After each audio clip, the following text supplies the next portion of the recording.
하나님, 오늘 우리의 주 말씀 같이 보겠습니다. 다니엘서 12장 말씀, 오늘 마지막 장입니다. 그래서 다니엘서 좀 전체적인 내용들 좀 정리를 좀 해보고 12장 살펴보도록 하겠습니다.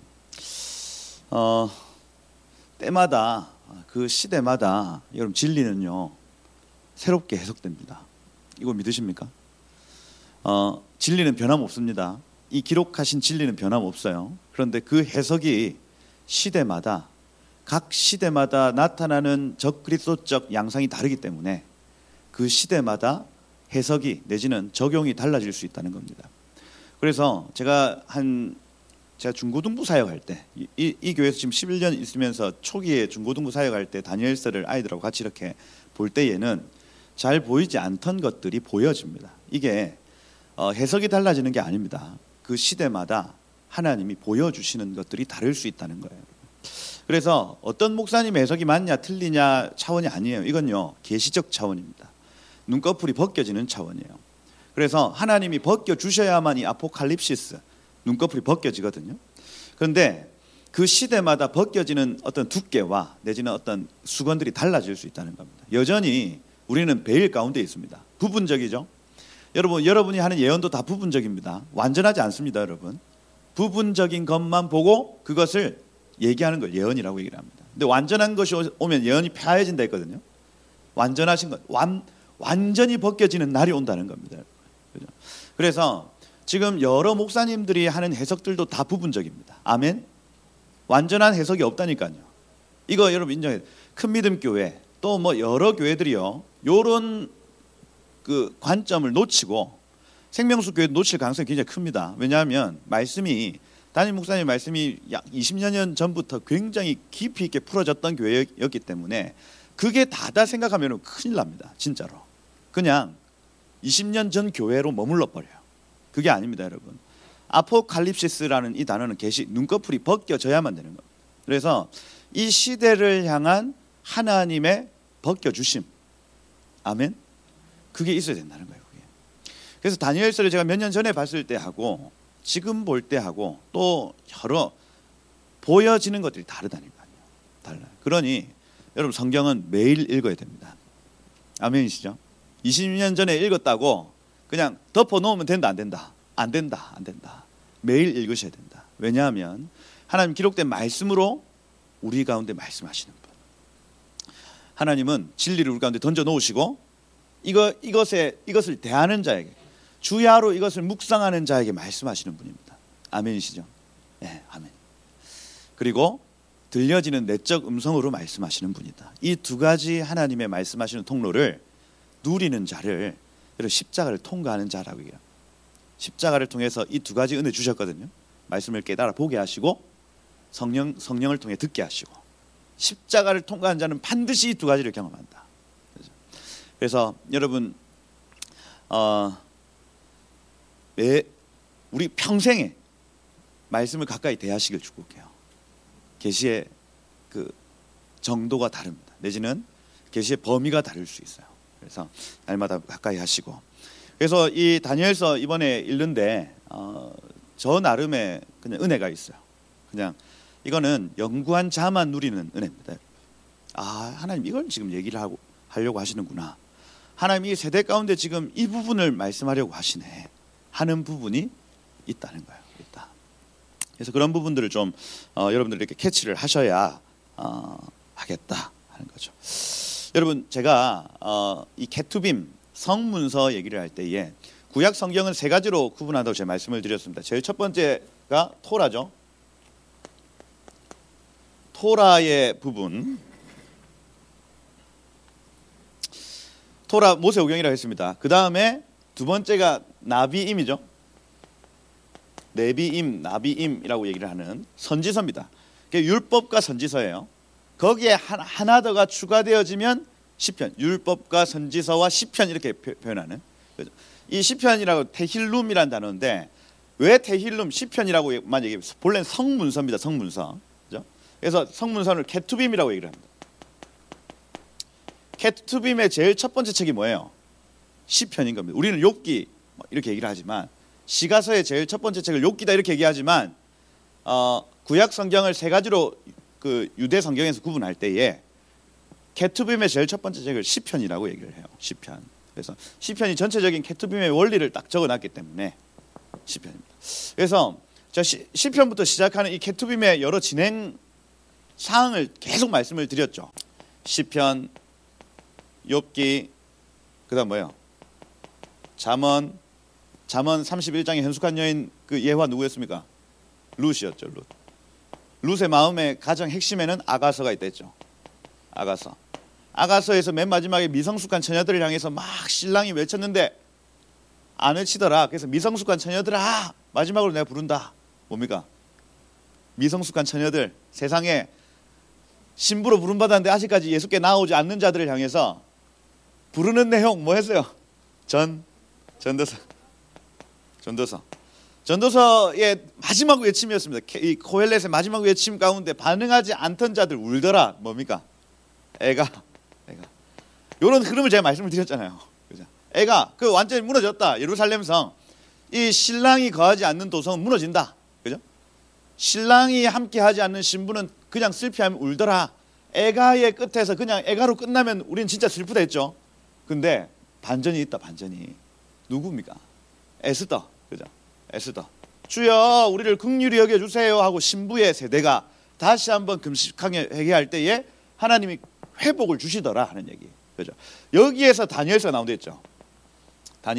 다니엘이 에스더보다 먼저입니까? 나중 사람입니까? 먼저 사람이라고 했습니다. 그러니 에스더가 어떻게 내지는 모르드게가 어떻게 이 기도를 감당할 수 있었냐라고 할 때에 다니엘의 영향을 받았다는 거예요. 다니엘의 영향. 우리가 계속 금나라, 은나라, 논나라 요 계시를 받은 다니엘이 후대 세대에게 요런 나라가 바뀔 시점쯤에 성도들은 뭐 해라? 기도하고 금식해라. 결정해라. 거룩을. 그렇게 하면 하나님이 일하신다는 것을 여기 기록했다. 다니엘. 그래서 이 다니엘서를 페르시아에 있는 믿는 유대인들을 위해서 기록했거든요. 마지막 7장부터 12장은 그걸 읽은 거예요, 여러분. 모르드게 이런 사람들. 그리고 이걸 계속해서 봤더니 금식해야 되는구나. 지금 요때 나라 너 왕후의 위를 준 것이 이때를 위함이 아니겠느냐 하는 거. 에스더. 요 뒤에 에스라 나오거든요. 에스라, 느헤미야 나옵니다. 이 사람들도 다니엘 후대 사람들이에요. 그러니 나라가 변할 때 내지는 하나님의 카이로스적 시대에 기도하고 금식하고 거룩을 결정하면 하나님이 일하신다는 것을 다니엘을 통해서 알았던 사람. 이게 케투빔의 어떤 순서예요. 순서. 이 누가 짰냐? 이 순서를 누가 짰냐? 에스라가 짰습니다. 에스라가 토라 포션 다 나눠놨고요.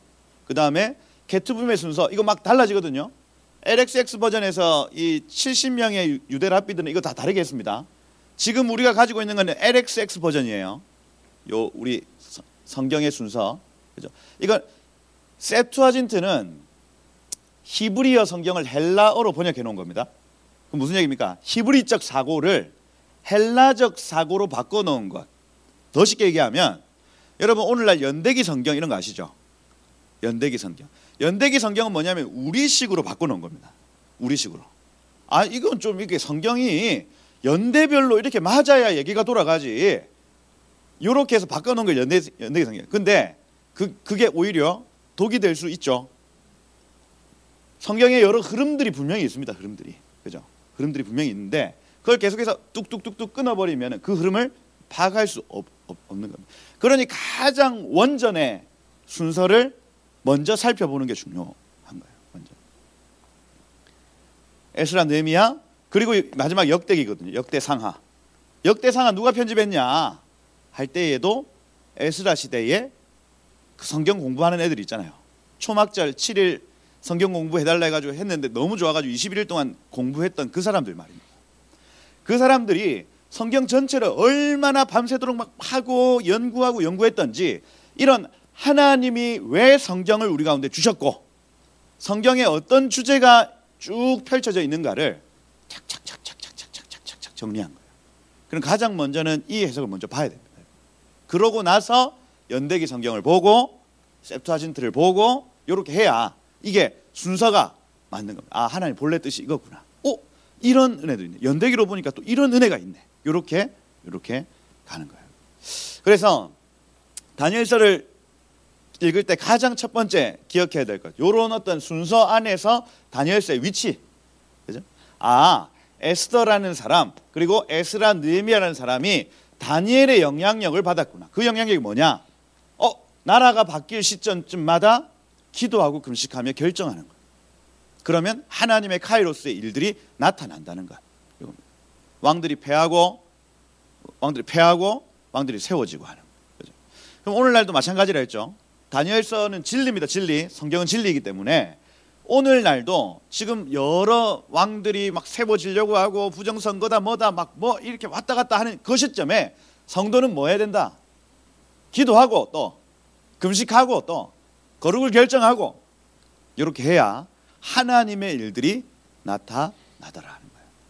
이게 다니엘서의 어떤 핵심적인 어떤 위치상의 핵심적인 어떤 내용이다. 자, 정리를 쭉 한번 하고 12장 가도록 하겠습니다. 1장부터 보면요, 605년도에 했습니다. BC 605년도에 일어난, 이때 다니엘 몇 살이라고 했어요? 15세라고 했어요. 620년에 태어나서 605년도에 잡혀왔다고 했죠. 근데 잡혀와가지고 이제 결정한 겁니다. 느부갓네살이 왕의 진미와 포도주 막 이렇게 막 먹어야 된다 했을 때 거룩을 결정하고 난 바벨론과 섞이지 않겠다고 결정하고 했을 때 하나님 지혜와 은혜를 주셨다. 2장 얘기 604년도죠. 그죠? 1년 후. 그죠? 요때에 느부갓네살에게 갓 4살이죠. 갓 4살입니다. 예? 그래서 느보신이 속으시면 안 되죠. 예. 느부갓네살 꿈을 꿨는데 금신상 꿈을 꿨다고 했습니다. 그죠? 이렇게, 그죠?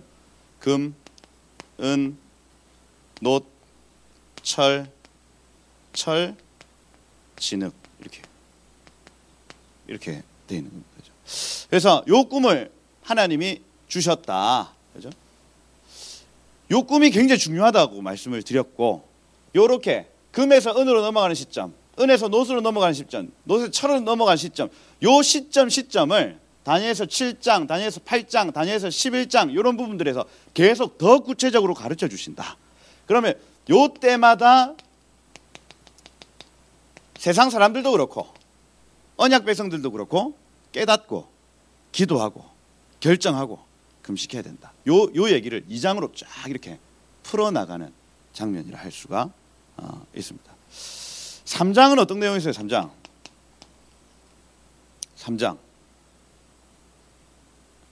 느부갓네살의 교만 이렇게 적혀져. 이게 BC 585년도입니다. BC 586년도에 3차 침공으로 완전히 예루살렘을 멸망시킨 느부갓네살이 요 신상의 내용들을 보고도 교만한 거예요. 교만. 그래서 금신상을 세워가지고 다 절해라 하는 겁니다. 585년. 이때 다니엘 세 친구가 안 했다. 4장은 그 교만 이후에 585년 하나님이 치셔서 느부갓네살이 짐승처럼 지냈더라 하는 겁니다. 그죠? 5장에 어떤 사건이 나오죠? 메네메네 데겔 우바르신 나옵니까? 그죠? 이게 BC 539년입니다. 530. 그래서 요 금에서 은으로 넘어갈 때 539년. 요때 페르시아 넘어가는 요때. 그죠? 아수르에서 넘어갈 때 여기에 605년입니다. 그죠? 하나님이 계속해서 꿈으로 환상으로 계속 가르쳐 주시는 장면들이 있다는 거예요. 그래서 이 5장에서는요, 벨사살 왕에게 바벨론에서 페르시아로 넘어가는 시기이니 너 다 그죠? 하나님이 계속해서 6장에 보면은 539년에 다니엘이 사자굴에 잡히는 또 539년이죠. 사건 나오고 7장 8장에는 벨사살 왕에게 하나님 하시는 말씀이거든요. 그죠? 그러니 요 바뀌는 시점에 언약 백성들도 그렇고 세상의 왕들도 그렇고 통치자가 하나님이심을 기억하라는 메시지를 계속 주는 겁니다. 근데 메네메네 데겔 우바르신, 그죠? 새 보니까 너 부족하다 해서 벨사살이 이때 죽습니다. 6장 다니엘 사자굴에 갇혔다. 기도를 결정하고 거룩을 결정하는 자에게 박해가 오더라 하는 얘기가 6장에 나타나는 겁니다. 6장. 그죠? 그리고 7장 8장은 아까 말씀드린 대로 벨사살 원령해 주신 한상. 어떤 한상이냐? 사자. 그죠? 독수리 날개를 입은 사자. 곰 입에 새 갈빗대 탁 칠가지고 있더라. 그죠? 이 표범이죠. 표범. 굉장히 빠른 어떤 정복력을 가진 헬라가 나타나더라. 그 다음에 이거는 생김새도 이상한 짐승이다 이렇게 되어 있습니다. 짐승. 이걸 막 여러 가지로 해석하는 사람들이 있습니다. 근데 성경은 나중에 8장 20절 이런 데 보면 다 해석을 해놓습니다, 여러분. 그래서 함부로 이걸 뭐 이집트다, 뭐 미국이다, 영국이다 이렇게 하면 된다 안 된다? 절대로 안 됩니다, 여러분. 왜냐하면 성경이 이미 해석해 놓은 게 있기 때문이에요. 지금 세대주의적 학자 뭐 얼빈 백스터, 얼마 전에 돌아가신 얼빈 백스터 이런 분들도 이걸 다 현대의 국가로 다 해석을 해버립니다. 그거는 그래 그 계시적 차원으로 내버려 두고 가장 먼저는 성경을 해석하는 걸 우리가 먼저 봐야 되는 겁니다.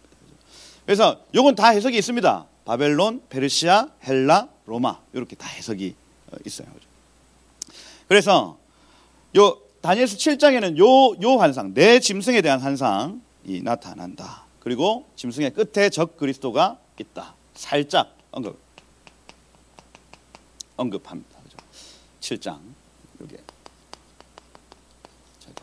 그리고 8장에 다시 벨사살 3년 차에 순양과 순염소 얘기 나오죠. 순양과 순염소. 그래서 양이 페르시아고 숫염소 이렇게 되어 있습니다. 그래서 얘네들이 요 시기를 다니엘서 8장이 어떻게 이루어지는가를 얘기를 하는 겁니다. 그죠? 그러니 계속 다니엘서가 지금 계속 집요하게 파고 있는 부분이 어떤 부분이냐면 요 경계선이에요. 요 경계선이 무슨 일이 있을 건가? 요거를 집요하게 얘기한다니까요. 집요하게. 요때 이런 일이 있을 거다. 요때 이런 일이 있을 거다. 요때 이런 일이 있을 거다. 536년도에 죽는 다니엘이요. 요때 변화되는 것은 봤지만 요때 못 보고 요때 못 봅니다. 그런데 그걸 다 적어놨다니까요. 앞으로 오는 세대여 요런 일들이 나타나면 너희가 기도해야 될 때다. 오는 세대여 요런 일들이 나타나면 너희가 기도해야 할 때다. 정권이 바뀌거나 내지는 어떤 국제 정세가 바뀌는 시점에 성도는 기도해야 한다. 그리고 9장부터는 기도의 이유가 나타나죠. 539년입니다. 9장도 539년에 다니엘이 왜 기도를 할 수밖에 없었냐. 처음에는 언약 백성들의 회복을 위해서 기도합니다. 왜요? 이제 바벨론에서 유대인들을 보호하셨던 하나님이 이제는 돌려보내는 시점이기 때문에 은나라 페르시아. 그래서 이 주여 이제는 돌아갈 때가 되었으니 일해 주옵소서. 주여 역사하소서. 주여 우리를 불쌍히 여기시고 회복하소서 하는 기도를 구속사적 기도를 시작하더라는 거예요. 그러니 지금 우리가 해야 될 구속사적 기도도 있죠. 나중에 패턴이 똑같다고 했습니다. 유대인들을 다 흩어버리시고 다시 모으시는 시점이 또 있다는 거예요. 예전에 다 유대인들이 흩어져고 다시 이제 고토로 돌아와라 하는 시점이 지금입니다, 여러분. 그러니 구속사적 기도 안에 유대인들이 그 고토로 돌아가는 일들이 지금 있는 거죠. 그리고 천국 복음이 모든 민족에게 증거되어지는 이걸 구속사적 기도라고 얘기를 합니다. 그래서 여러분 이 기도실에서 앉아서 기도하실 때에 그냥 주여 취업되게 하소서, 주여 건강하게 하소서 이런 기도들 해야 되죠. 해야 되지만은 구속사적 기도가 있다니까요. 구속사적 기도. 이 역사와 하나님의 경륜을 계속해서 전진시키는 기도가 있습니다. 그 기도를 하셔야 하겠다는 거예요. 아멘이시죠? 그 기도 하셔야 되겠다. 유대인들 고토로 돌아가야 된다 했습니다. 그래야 나중에 마태복음 24장에 나타나고 마가복음 13장에 나타나는 그때의 유다 땅에 있는 자들은 산으로 도망할지니라. 유다 땅에서부터 어마어마한 핍박이 시작돼요. 유대인들을 향한 직접적인 핍박입니다, 여러분. 그리고 그 유대인들을 돕는 자들을 향한 핍박이죠. 기독교인들입니다. 이게 핍박의 구조가 그렇게 갈 수밖에 없죠. 없어요. 탈북자들을 향한, 이 북한 주민들을 향한 핍박인데, 북한 주민을 도우려고 하는 선교사님 6명도 지금 잡혀 있죠. 똑같습니다. 이 구조가 똑같다니까요, 여러분. 하나님의 언약 백성이 있고 그 언약 백성을 도우려는 자들을 세상 정부가 핍박하는 구조를 가집니다. 그래서 이 개념을 가지고 있는 사람들은 핍박을 받을 수밖에 없습니다. 그냥 모른 척하고 뭐 유대인 이스라엘 우리나라보다 국민 총소득이 더 높은데 뭐 뭘 도와줘, 이렇게 하면 핍박이 없을 수 있죠. 구속사하고 관심이 없으면 여러분 우리는 핍박 안 받을 수 있어요. 그죠? 근데 나중에 큰일 날 겁니다. 탈북 북한 주민들 뭐 잘 사는 거 아니에요? 하고 그냥 그렇게 있으면 우리는 편안합니다, 여러분. 그죠? 지금 1인당 소득이 1년에 3만 달러 넘어가고 그냥 남한 따로 북한 따로 이렇게 살면 안 되냐? 편안하죠. 그죠? 근데 하나님이 나중에 이걸 다 세서 계수해서 우리에게 물으실 날이 올 거라니까요. 뭐 했니 너 내가 너에게 복 주고 너에게 건강을 주고 너에게 평안을 주고 너 그거 받아 뭐 했니? 물으실 거란 말이에요. 아찔하죠? 저는 아찔하더라니까요. 아찔해요. 이 땅의 삶이 다가 아닙니다. 그죠? 하나님 왜 계시냐? 그냥 우리를 그냥 채우시기 위해 계시냐? 그게 아닙니다. 아니에요. 이 땅은 우리가 광야같이 던져진 땅입니다. 하나님 우리를 테스트하시는 거예요. 내가 너에게 복을 줘봤더니 이 복 가지고 뭘 하는지 하나님이 딱 보시는 겁니다. 점검 보시는 거예요. 그리고 매네 대겔 네, 그죠? 우바르신, 그죠? 개수하고 또 개수하고 또 개수하고 미완료 돼 있거든요. 한번 체크해보고 부족한데 한 번 더 체크하고 또 시간이 지나서 또 한 번 더 체크해봤더니 부족하다는 거예요. 부족하다. 파라스하면 깨다, 부서지다. 산산이 우파르신 하면 산산이 깨 부셔지다, 이렇게 되어 있습니다. 하나님이 우리 가운데 건강을 주신 이유, 하나님 우리에게 물질을 주신 이유, 하나님 우리에게 시간을 주시는 이유는요, 이 일을 통해서 그것 가지고 하나님을 섬기고 그것 가지고 저 이웃 세상을 섬기라는 겁니다. 섬기라. 하나님 계수할 날이 온다 하는 거예요. 계수할 날이. 9장이 그겁니다, 여러분. 깨달았다 다니엘이. 그리고 10장이 BC 536년입니다. 다니엘 임종 직전에 깨달은 거예요. 536년에 다니엘이 죽습니다, 여러분. 그럼 요때 뭘 깨달았냐? 요 페르시아와 헬라로 넘어가는 요 시기. 요 시기를 조금 더 구체적으로 보면서 그때에 그 그리스도 메시아를 대적하는 적 그리스도의 모형이 나타날 것에 대한 정확한 환상을 봅니다. 그게 10장, 11장. 그죠? 헬라 제국과 말세이에 적 그리스도가 나타날 거고 그때 적 그리스도의 특징이 무엇이냐? 이것을 11장까지 언급합니다. 그래서 여러분 적 그리스도의 특징이 뭐였어요? 생각나는 거 있습니까? 제가 지난 시간에 말씀드렸는데 적 그리스도의 특징. 그죠? 헬라 문화에 심취했었다, 이렇게 되어 있습니다. 이 헬라 문화는 그리스 로마의 철학입니다, 여러분. 그러니 그 플라톤의 국가, 또 아리스토텔레스의 정치학, 이런 부분들이 완전히 그냥 심취해 있었다는 거예요. 헬라의 극장 문화 내지는 공연 문화, 스포츠 문화, 이런 거에 자부심을 느껴가지고 그 다른 미개한 족속들한테 그걸 어떻게든 심겨 놓으려고 막 애쓰는 사람의 특징이었다는 거예요. 오늘날 정치인 중에 이런 거에 능한 사람들, 그러니까 오늘날 대부분의 정치인이 사실 어떤 로마와 헬라의 철학에 능한 사람들이 주로 정치인을 합니다. 개념을 가지고. 근데 그걸 사람들한테 소개하고 강요하는 특징을 가지더라는 거예요. 두 번째 특징이 가장 좀 심각한 건데, 하나님의 말씀을 고의로 대적한다. 이게 가장 대표적인 특징이라 할 수 있어요. 하나님의 말씀을 압니다. 그리고 하나님이 어떤 뜻을 가지고 있는지 알면서도 그걸 그대로 대적할 뿐 아니라 그렇게 행하는 자들을 핍박합니다. 그런데 여러분, 성도의 사명은 뭐냐면, 우리 계속 이사야서 말씀을 읽으면서 성도는 예배하는 자고, 성도는 우리가 예배하는 하나님을 증거하는 증인으로. 그래서 우리 계속 그 표가 예전에 그랬잖아요.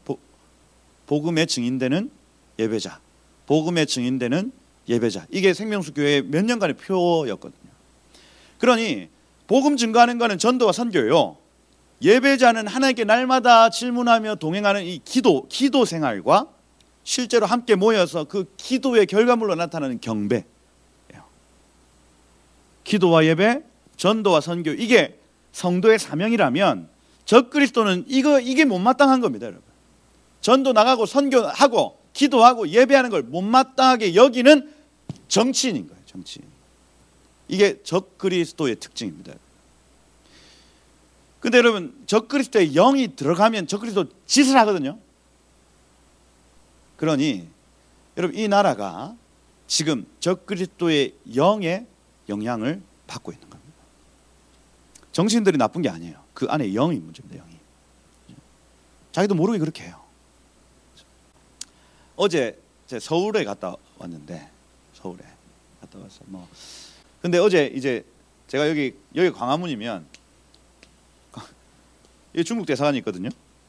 그러니까 광화문이 옛날에 왕이 이렇게 있었던 데면 좌에 중국 대사관이 이렇게 있는 겁니다. 그래서 거기를 갔는데 철옹성 같이 높은 벽에 붉은색 문으로 이렇게 쫙 있고, 밑에 막 그 경찰들이 막 바글바글. 그래서 무서워서 사진도 못 찍겠더라고. 그냥 계속 이 적그리스도의 영한 내 예수 이름을 대적한다고 혼자 막 했어요. 근데 그 앞에 이 서울 가보시면 그 앞에 대만 총 그 영사관, 옛날에 그 대만이라는 나라하고 우리나라하고 이렇게, 중국은 본래 우리나라하고 수교가 안 맺어졌었죠, 그죠?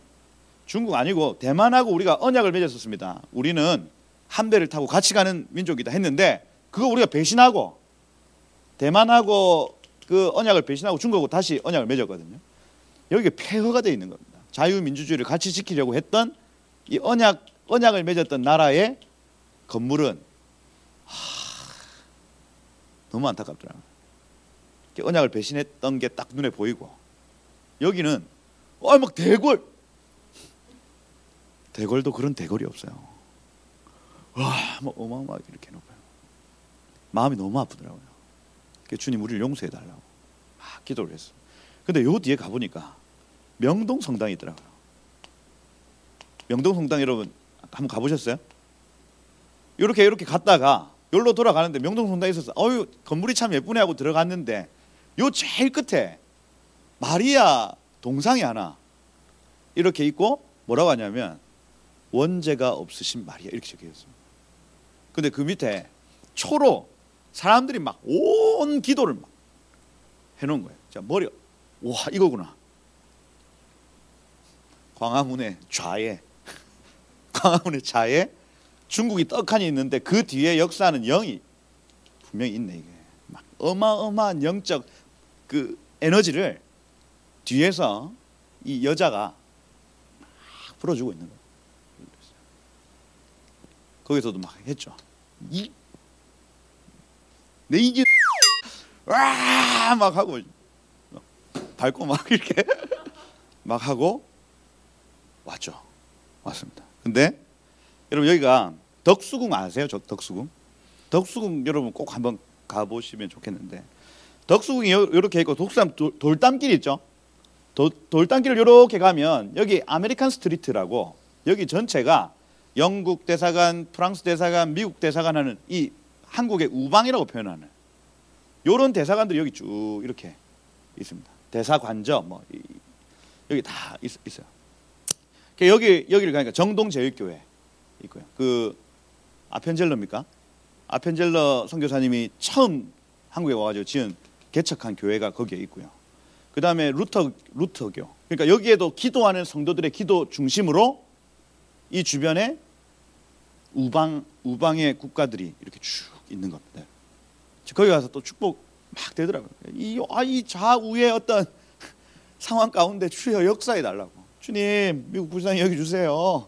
막 하고 막 기도가 절로 되어져요. 그래서 제가 이 다니엘서를 보면서 하나님이 서울로 가게 하시고 이 기도를 좀 하게 하셨던 분명한 뜻이 분명히 있겠다 싶고, 오늘 굉장히 중요한 날이죠. 사실 지금 미국 상하원 합동의회가 이렇게 오늘 열려서 선거인단 명부를 통과할 거냐 아니면 이건 거짓말이다, 이거는 이 선거인단은 무효다 하고 마크 펜스, 그러니까 이 상원 의장이 그걸 결정하는 날이 바로 오늘입니다.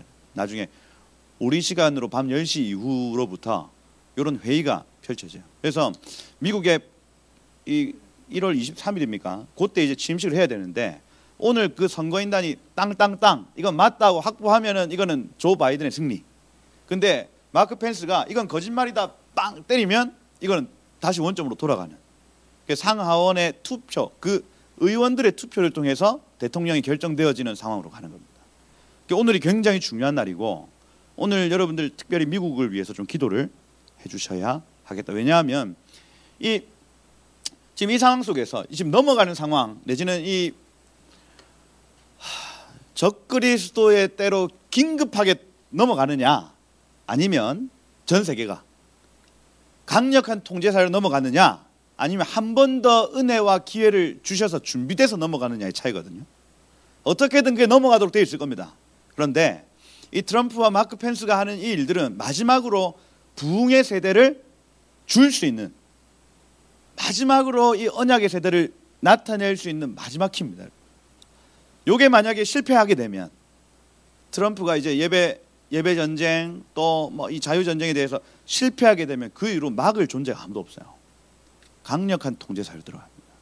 그게 오늘 굉장히 중요하게 결정되는 적그리스도의 특징, 여기 하나님의 말씀을 고의로 대적한다.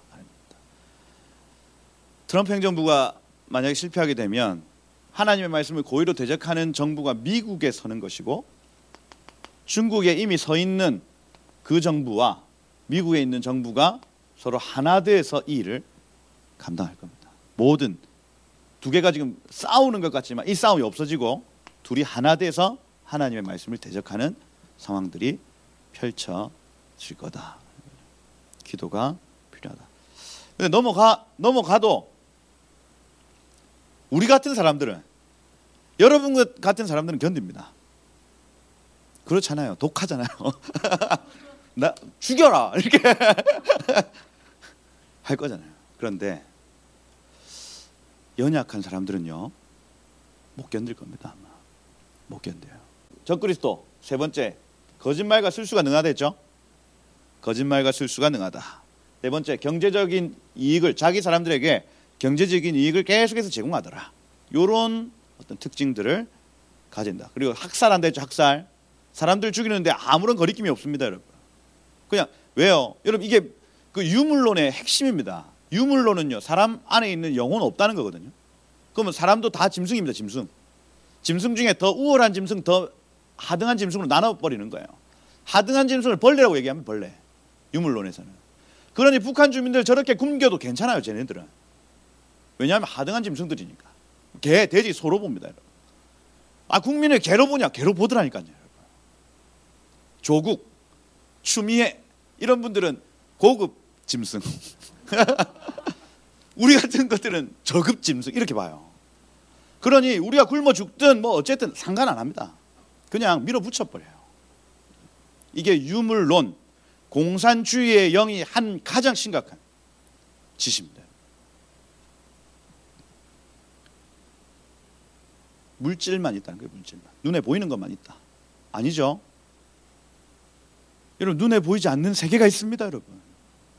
그러니 유물론은요, 공산주의의 영은요, 이거는 종교입니다. 종교. 신이 있다, 하나님이 있다라고 얘기하는 그룹과 하나님이 없다, 영은 없다라고 얘기하는 그룹의 충돌과 싸움인 거예요. 12장 해야 되는데 지금 계속 이러고 있네. 살인의 사람이다, 학살의 사람이다,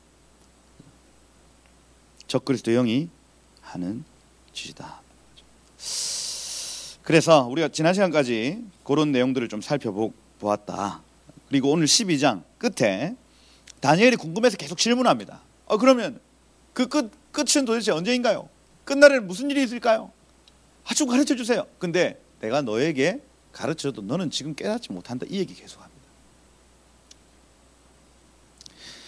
여기 12장 1절에 보면 이렇게 돼 있죠. 그때에 내 민족을 호위하는, 이 아마드라는 단어, 지탱하다라는, 내 민족을 지탱하는 암이거든요. 그래서 여러분, 민족을 표현할 때 고이라는 단어와 암미라는 단어가 따로 있다 했습니다. 고이는 이방인들이고 암미는 내 백성, 언약 백성을 뜻하는 거예요. 그래서 언약 백성을 지탱하는 큰 천사 있대요. 그게 누구냐? 미카엘입니다. 미카엘. 그들을 붙드는 비언약 천사, 내지는 저 세상을 지탱하는 천사들도 있다 말씀을 드렸습니다.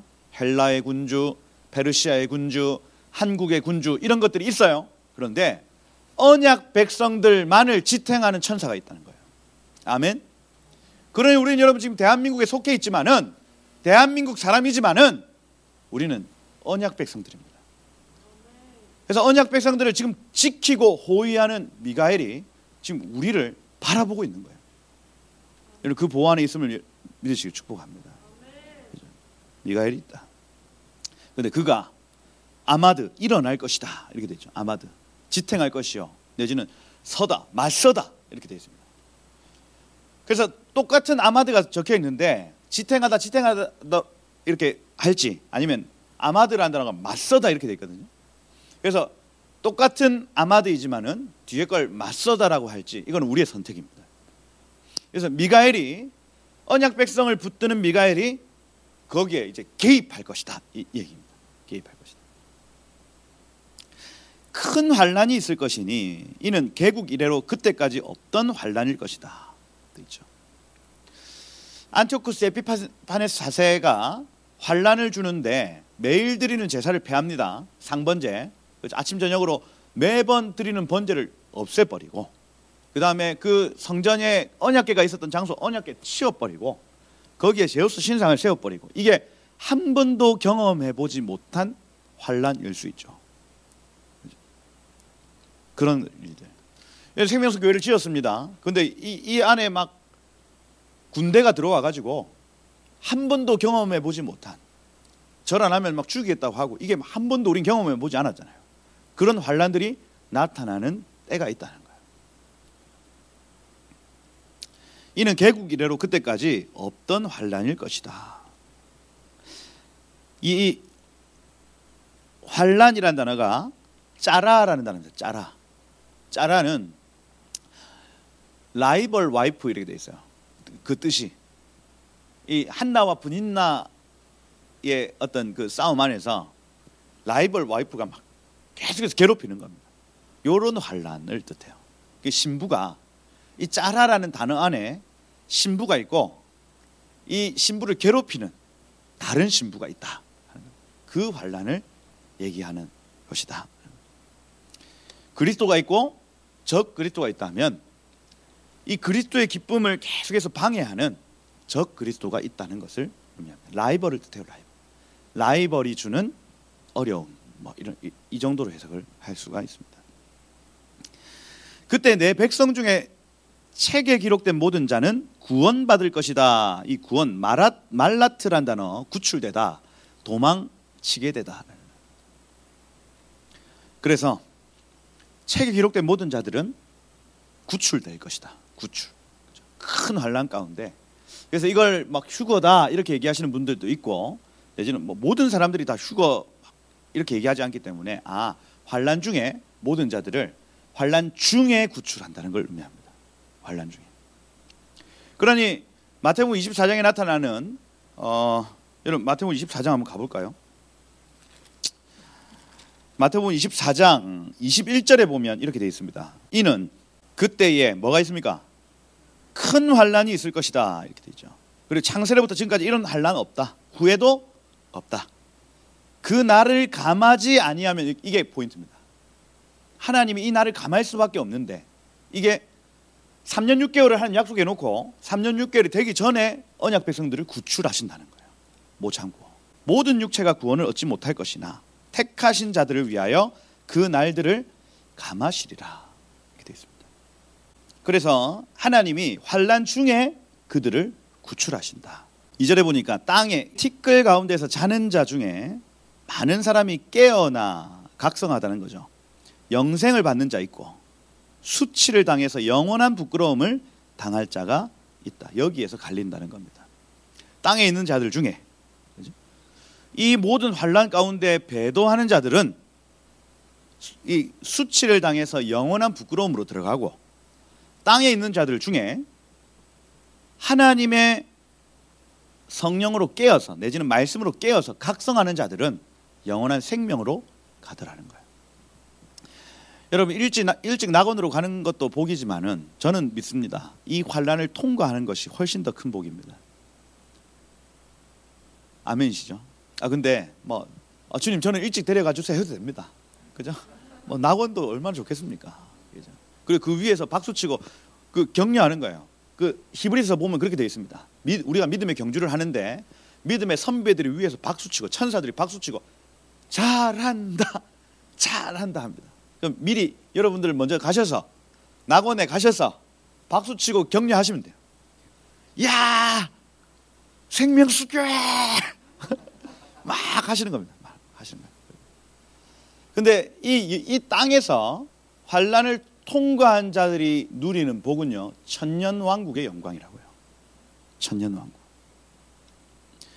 낙원이 있고요, 새하늘과 새 땅이 있을 것인데, 지금은 그 먼저 죽은 자들이 낙원에 있습니다. 낙원에. 그리고 새하늘과 새 땅은 지금 준비되고 있죠. 완전히 새롭게 리모델링 하고 있습니다. 지금. 그죠?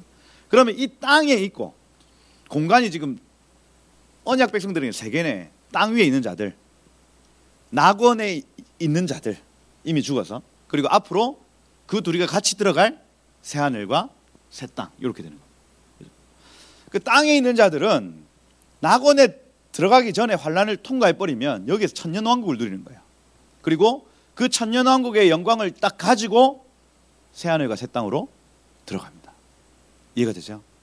그러니 환난을 통과하는 영광이 있다니까요. 이미 먼저 낙원에 가신 분들보다 오히려 이 영광이 클 수 있다는 겁니다. 물론 영광 때문에 난 오래 살겠다, 이게 주님의 뜻 안에 있겠죠.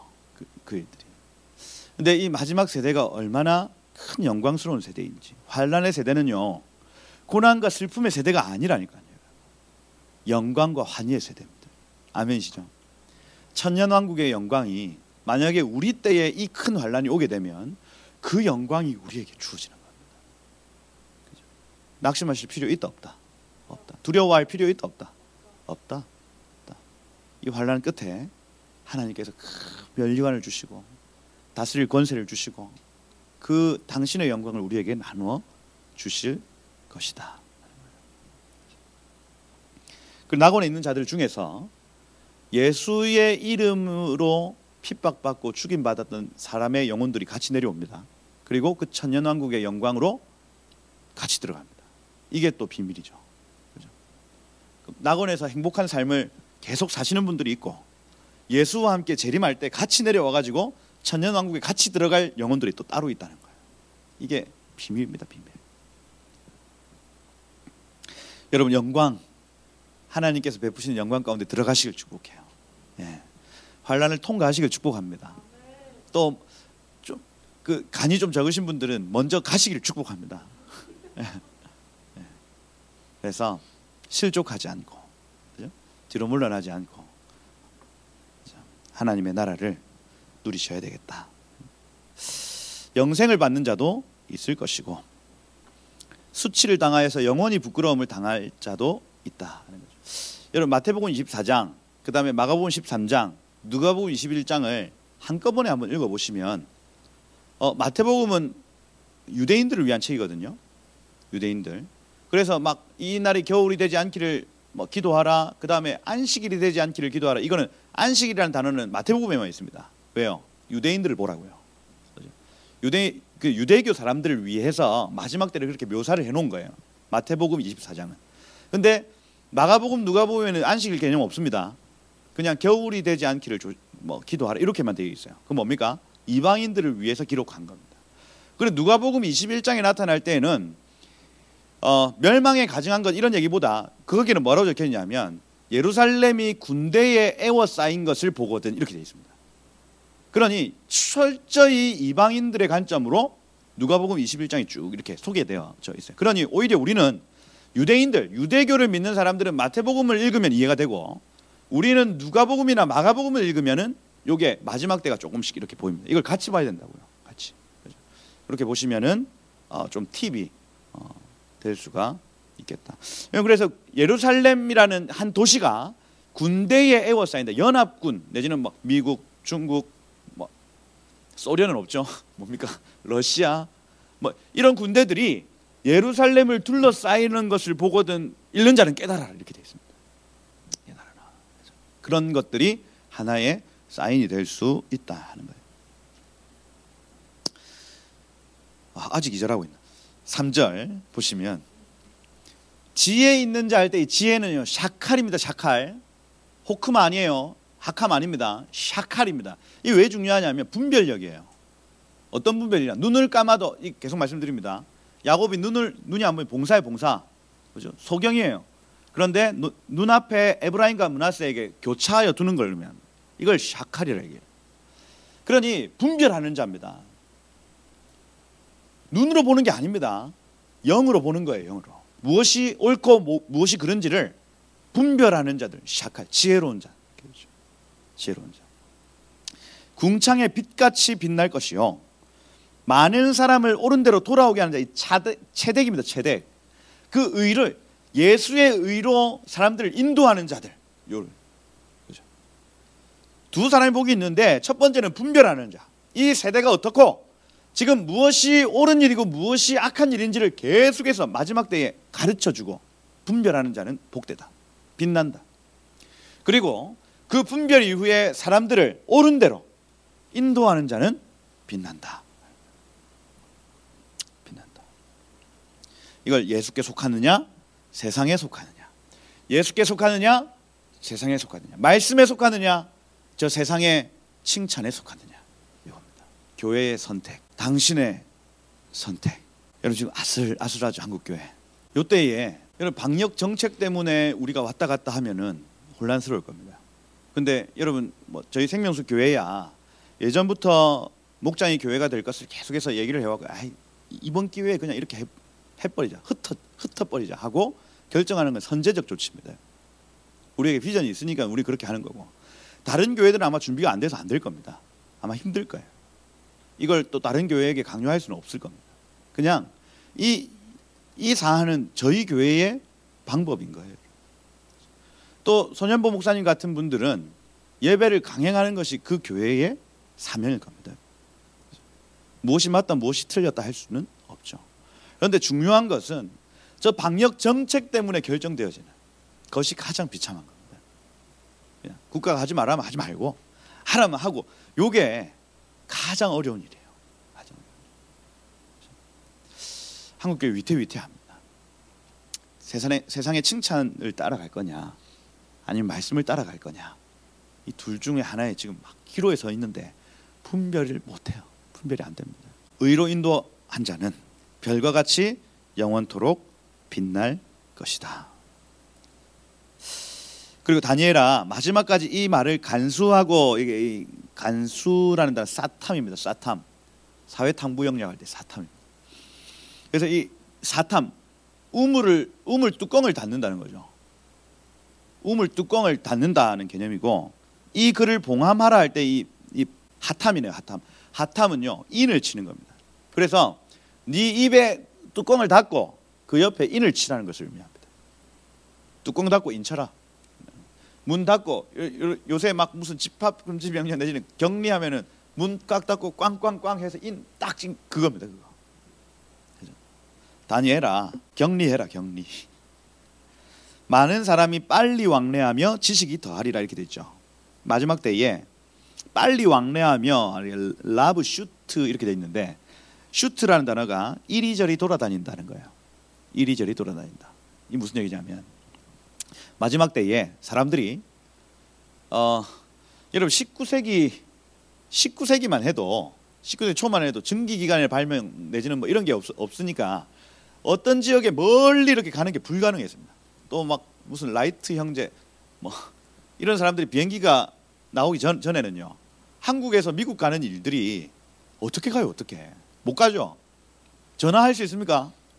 못 하죠.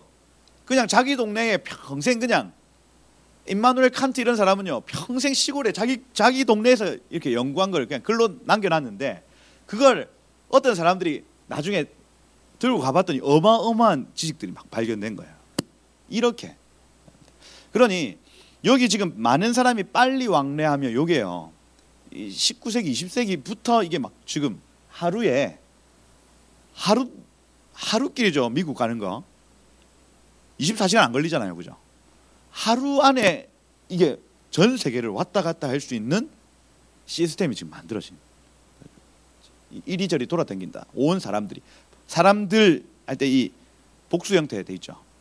그러니까 온 사람들이 왔다 갔다 하면서 소식을 전하는 겁니다. 소식을 빨리 왕래하며. 미국에는 요 도나스가 잘 팔리던데 한국에 와서 도나스 붕어빵을 미국에 수출하고 막 이게요 엄청 급격하게 일어나는 겁니다. 이렇게 되면 나타나는 현상이 뭐냐면, 문화가 하나로 되어집니다. 한 문화로 되어져요.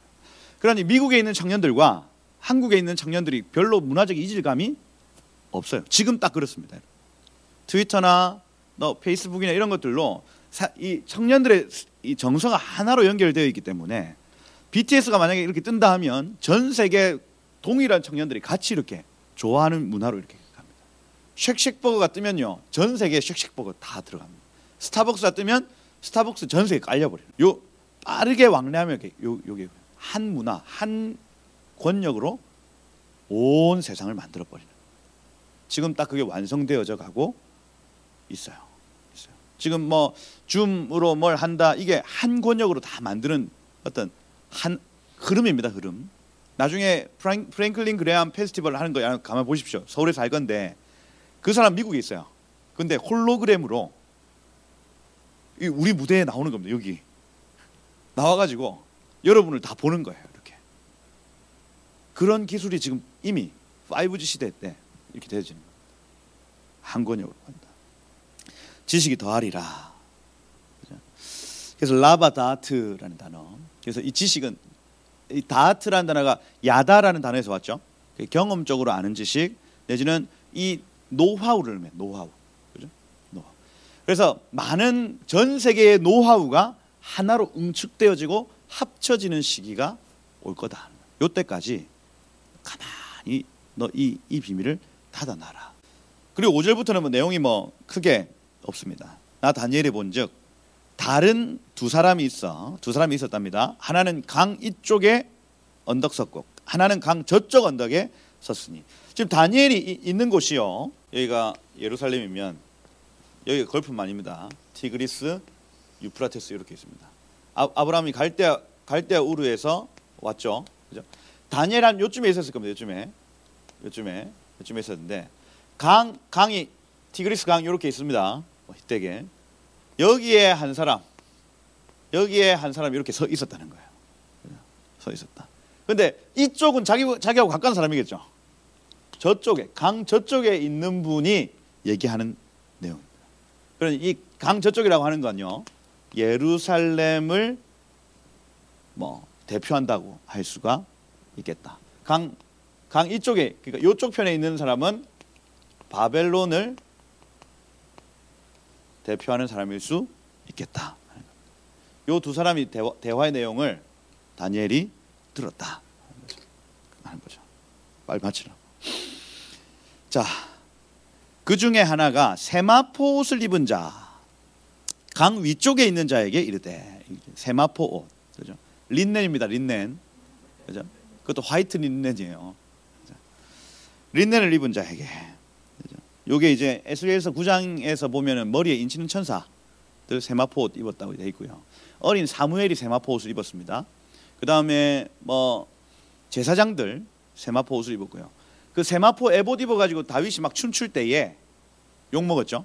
그게 이제 세마포 옷입니다. 무슨 얘기냐면 제사장, 사무엘, 그 다음에 여기 다윗, 그 여기 서 있는 분은 하늘에 있는 옷의 모양을 본 거예요.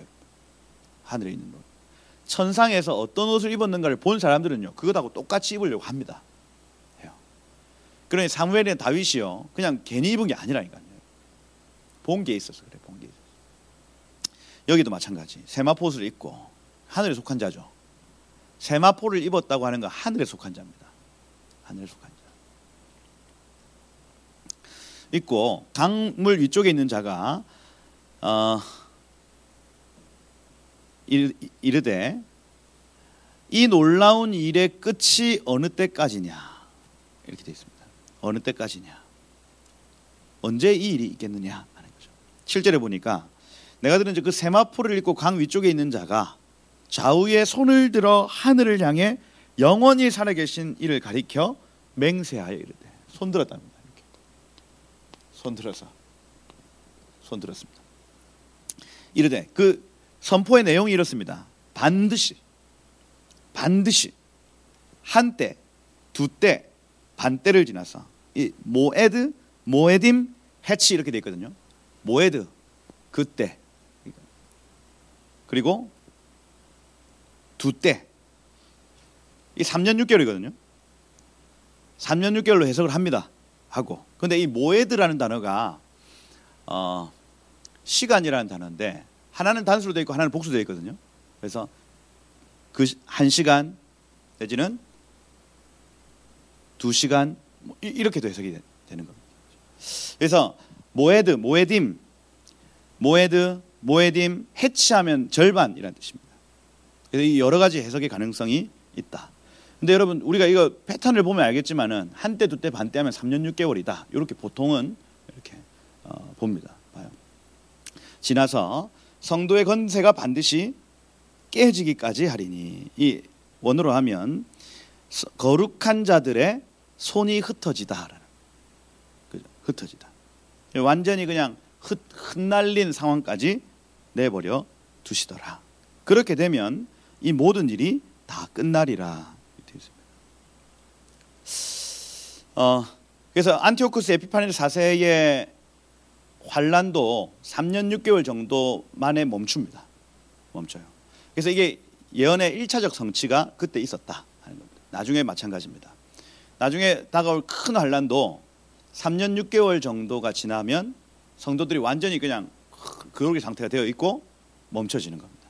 이해가 되시죠? 그러면서 여기 10절 보면 이렇게 되어 있습니다. 8절 9절은 그거죠. 내가 듣고도 깨닫지 못하지나 주여 모든 일의 결국이 어떻습니까? 다니엘, 그가 이르되 다니엘아 갈지어다, 이 얄라크라는 데를 걸어가라. 이 말은 마지막 때까지 간수하고 봉함할 것이니라. 이렇게 되어 있습니다. 우물 뚜껑 닫고 봉인해라. 많은 사람이, 10절에 보면 많은 사람이 연단받아, 이 환란의 목적이 나오죠. 7년 대환란의 목적이 나옵니다. 3년 6개월, 특별히 7년 중에 3년 6개월의 목적이 정확하게 나오는데, 많은 사람이 연단을 받을 것이다 이렇게 되어 있습니다. 연단. 그러니까 계속해서 정련되는 것을 의미합니다. 짜라프, 정렬됩니다.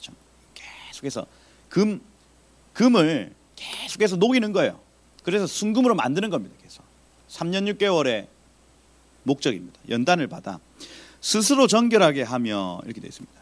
이게 지금 바라르의 히트 파일 형태거든요. 히트 파일 형태는 뭐냐면 나도 아니고 다른 사람이 시켜서 한 것도 아니고 내가 하는 것도 아니다. 이겁니다. 무슨 얘기냐면 나는 하고 싶어요 하고 결정만 하면 주님께서 이루어 가시는 것을 히트 파일이라고 얘기합니다. 만약에 여러분들이 금식을 하겠다고 결정을 하면 금식을 도와서 하게끔 하신다는 그 동사 형태가 히트 파일 형태예요. 내가 한 것처럼 보이지만 내가 한 게 아닌 겁니다. 그러니 여기 지금 연단을 받아 스스로 정결하게 하며라는 단어는 정결하기로 결정만 하면 성령께서 힘을 주셔서 히트파일로 정결케 되도록 하신다는 겁니다. 이게 결정이 얼마나 중요한지요. 결정이 마지막 때. 그래서 이 연단 가운데 내가 스스로 결정하면 주가 이루신다. 그 다음 뒤에 나는 하얗게 순결하게 이 시대를 통과할 거야로 결정하면 그분이 희게 하신다는 거예요. 이게 히트파일의 비밀입니다. 희게 할 것이나 악한 사람은 악을 행하리니 이렇게 되어 있죠. 이게 라샤입니다. 라샤. 제가 저번에 말씀드린 대로 하나님의 말씀을 깨닫고 알매도 불구하고 뒤로 가는 자들. 근데 여기에서도 여러분 어렵지만 히필 동사로 되어 있습니다. 히필. 이게 양 목사님 그때 왜 헬라어 포기한 이유 들어보죠. 히브리어 포기했다 그래서 헬라어는 잘 공부하고 히브리어는 포기했는데 왜 이런 동사의 개념 때문에 포기해요. 굉장히 복잡하기 때문에. 근데 여기 지금 악을 행하리니라는 단어가 히필 동사로 되어 있는데 이건요 사역형입니다. 무슨 얘기냐면 시킨다는 거예요. 악을 행하도록 시킨다는 겁니다. 그래서 자기 스스로 악을 행하는 자들은 악한 일을 행하도록 사람들에게 막 강요하고 시킨다는 거예요. 이게 히필 사역형입니다.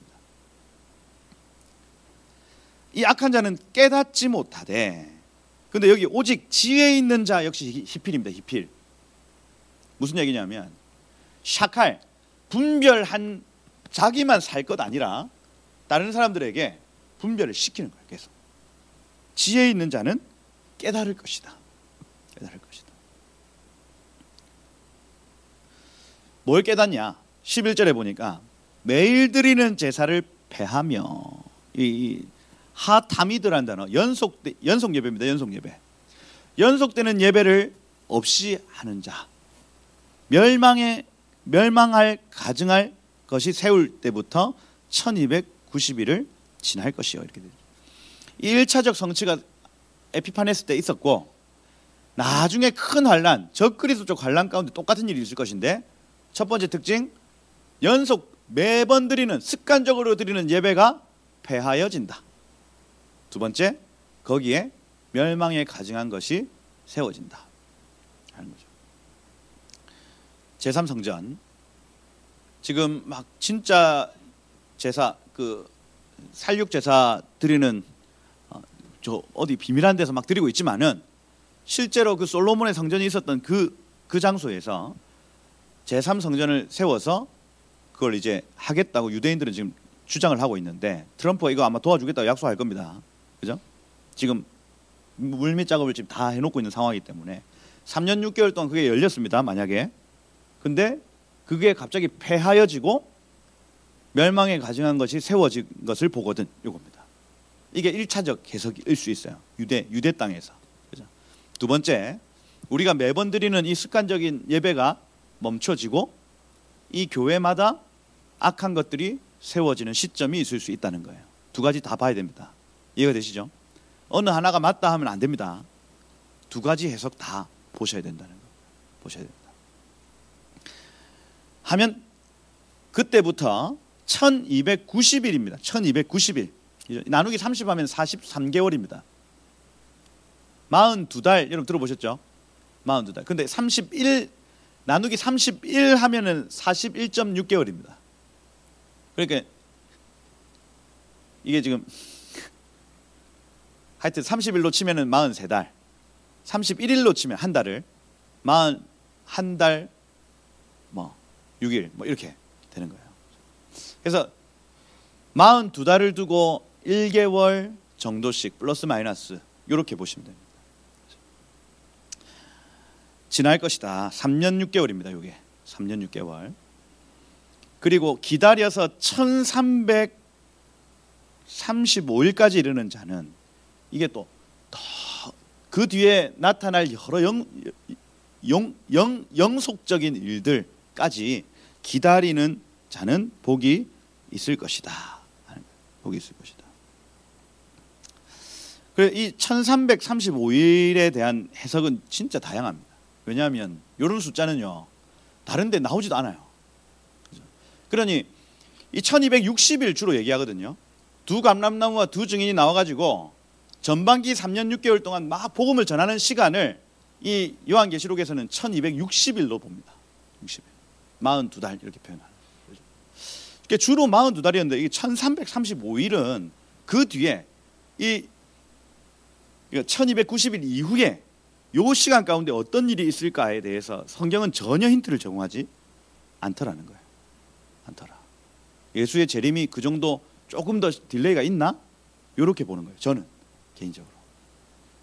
그러니까 3년 6개월에 딱 지날 시점에 예수께서 딱 오시는 게 아니라, 그죠? 갑자기 그냥 하나님의 뜻에 의해서 환란이 멈춰지고 공백 상태가 있다가 예수께서 1335일을 내려오시나?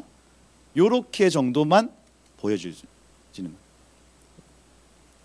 다른 주석들을 봐도 너무 다양한, 내지는 확실하게 얘기를 못합니다. 이게 성경적 배경이 전혀 없기 때문에. 그래서 그 사람은 복이 있으리라. 이 복은 아셀이거든. 아셀. 그래서 이 풍족한 재물의 복입니다. 재물의 복. 1335일까지 버티는 자는 아셀의 복을 누린다. 그래서 구원의 복 이후에 아셀의 복에 대한 얘기인 거죠. 그리고 13절에 너는 가서 마지막을 기다려라. 르케츠, 마지막 때를 기다려라. 이는 내가 평안히 쉬다가 끝날에는 내 몫을 누릴 것이다. 이 근데 원어로 이 번역이 하여튼 좀 잘못됐어요. 13절에 원어로 하면은 너는 마지막까지 가라 이렇게 되어 있습니다. 명령어로. 너는 마지막까지 가라. 거기에서 안식해라 이렇게 되어 있습니다. 복이 있으리라. 그러니 다니엘에게 지금 하는 얘기인 것 같은데, 다니엘 마지막까지 어떻게 갑니까? 사람이. 그죠? 마치 우리에게 얘기하는 듯한, 너는 마지막까지 가라. 거기에서 안식하라. 그리고 그 뒤에 그 끝에 그 끝날에 제비를 뽑을 것이다. 이렇게 이 몫이라는 단어가 고랄입니다. 고랄은요 제비를 뽑는 걸 의미해요. 그러니 그 끝날에 너는 제비를 뽑을 것이다. 이 제비는 뭡니까? 땅 분배죠. 땅을 분배받는 것입니다. 그래서 마지막까지 버티고 승리하는 자는 끝끝내 천국을 유업으로 얻을 것이다. 하나님의 땅을 기업으로 얻을 것이라는 얘기를 하고 마치고 있는 겁니다. 여러분 이기셔야죠, 그죠? 이 다니엘서 다니엘이 얼마나 이 험악한 세월을 많이 보냈는지, 나라가 3번씩 막 바뀌고 왕들이 죽고 이런 상황 속에서 금식하고 기도하고 결정하였을 때에 그 모든 일들을 통과하고, 그죠? 후 세대에게 나 이렇게 살았다, 너네도 이렇게 하면 하나님 역사하신다는 걸 가르쳐주고 멋지게 갑니다. 할배. 그죠? 그래서 여러분들 이 다니엘서를 통해서 먼저는 기도하시고, 아멘이시죠? 이 다니엘이 누렸던 그 큰 은혜가 여러분들에게 임하기를 축복합니다. 꿈으로, 환상으로 하나님 가브리엘을 보내시고 미가엘을 보내셔서 여러분의 기도를 돕고, 또 여러분의 금식을 돕고, 아멘. 여러분의 그 거룩에 대한 결정을 돕고, 그런 일들이 여러분 삶 가운데 가득히 나타나시기를 예수님 축복합니다. 기도하겠습니다.